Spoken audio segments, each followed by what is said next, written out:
이렇게 정규 라운드가 33라운드를 끝으로 모두 종료가 되면서 다음 주부터는 스플릿 라운드가 시작이 되는데요. 이번에는 2015 스플릿 라운드 어떻게 진행이 되고 또 관전 포인트는 뭔지 좀 구체적으로 살펴보도록 하겠습니다. 그럼 먼저 스플릿 라운드가 뭔지 좀 짚어보고 들어갈까요? 네, K리그 클래식은 2개의 라운드로 나뉘어서 경기가 펼쳐집니다. 먼저 정규 라운드는 1라운드부터 33라운드까지 12개 팀이 3경기씩, 각 3경기씩 치르게 되고요. 그 이후에 상위 6개 팀은 A 스플릿, 그리고 하위 6개 팀은 B 스플릿으로 나뉘어서 경기를 치르게 됩니다. 결국 이제 상위 스플릿과 하위 스플릿의 중점은 뭐냐면 각각 한 경기씩밖에 치르지 않습니다. 거의 벼랑 끝 승부라고 볼 수가 있기 때문에, 그리고 상위 스플릿에 올라간 팀은 아시아 챔피언스 리그 티켓을 위해서 열심히 승점을 추가해야 되는 상황이고, 또 하위 스플릿에 내려앉은 팀은 강등을 당하지 않기 위해서 승점을 추가해야 되는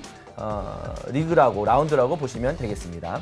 네, 앞서 열린 정규 라운드가요, 팀별로 33경기였기 때문에 홈 어웨이가 정확히 지켜지지 않는 경우도 있었습니다. 팀에 따라서는요, 이 홈 경기가 적은 팀도 분명 발생을 했을 텐데요. 그럼 이 부분은 어떻게 조정이 되는지 좀 궁금해요. 네, 시즌 개막 전에 구단 관계자들이 모두 모여서 추첨을 통해서 홈 경기를 17경기 치를 팀을 확정을 했습니다. 네. 그 결과 정규 라운드에서 17차례 홈 경기를 치는 팀은 전북, 서울, 인천, 전남, 울산, 부산으로 확정이 됐던 것이고요. 반면에 16차례 홈 경기를 치는 팀은 수원, 포항, 성남, 제주, 광주, 대전으로 확정이 됐던 것입니다.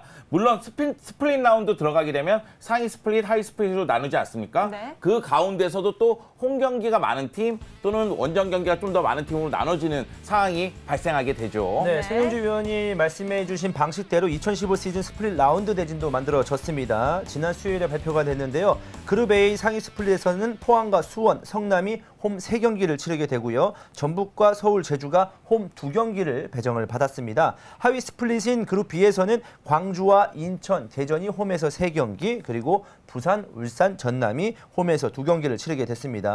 스플릿 라운드는 오늘 17일부터 A매치 주간인 11월까지 11월 첫 주를 제외하고는 매주 토요일과 일요일에 진행이 되고요. 11월 29일 그룹 B 하위 스플릿 마지막 경기, 그리고 11월 30일에 그룹 A 마지막 경기가 펼쳐지게 됩니다. 네, 그렇다면 이 상위권에 속해 있느냐 혹은 하위권에 속해 있느냐에 따라서 팀들이 바라보는 목표도 좀 다를 것 같아요. 그럼요. 일단 상위 스플릿에 진출한 팀들은 우승에 도전할 수 있는 자격이 있기 때문에 네. 우승에 도전하겠지만은 일단은 전북이 우승을 차지할 가능성이 굉장히 높은 상황입니다. 네. 2위 수원과는 승점 8점 차니까요.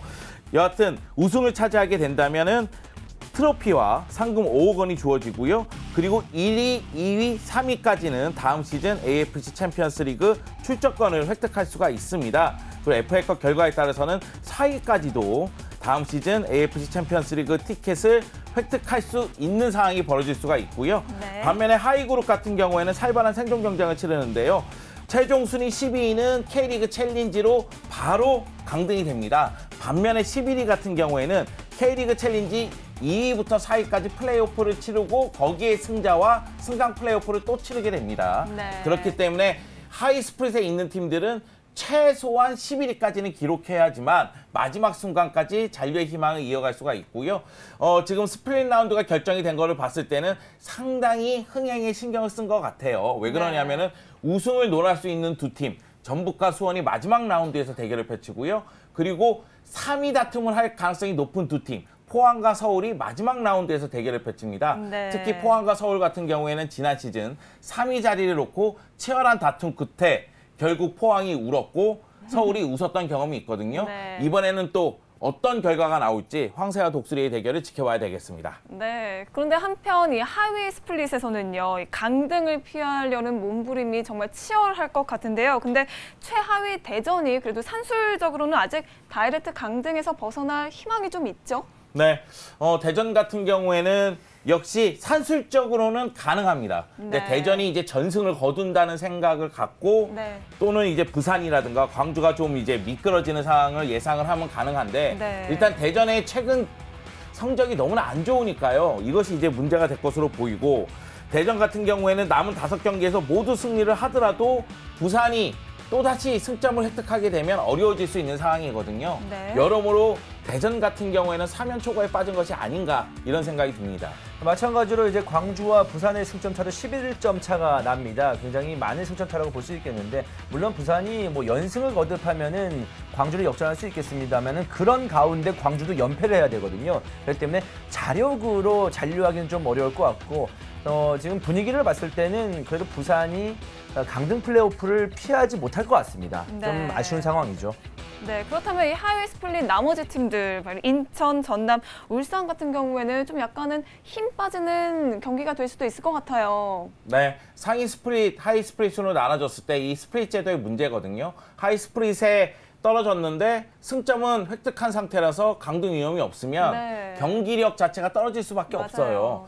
하지만 FA컵이 있습니다. 지금 하이 스플릿에 있는 인천, 전남, 울산 같은 경우에는 네. FA컵 우승을 노리기 때문에 아마도 이 스프링 라운드 들어가서는 리그 경기보다는 FA컵에 더 초점을 맞출 것으로 보입니다. 근데 네. 초점을 맞추는 게 생각을 잘해야 됩니다. 그러니까 FA컵만 무조건 보고 올인하겠다는 생각을 하면 리그에서 그러니까 하위 스플릿 경기에서 연패를 하고 FA컵에서 갑자기 승리하겠다 이러면 안 되거든요. 그러니까 팀을 이제 승리의 기운이 넘쳐나는 팀으로 만들어 놓고 FA컵에 임해야 됩니다. 그렇기 네. 때문에 이 스플릿 라운드도 마냥 포기할 수 없는 세 팀이 되겠습니다.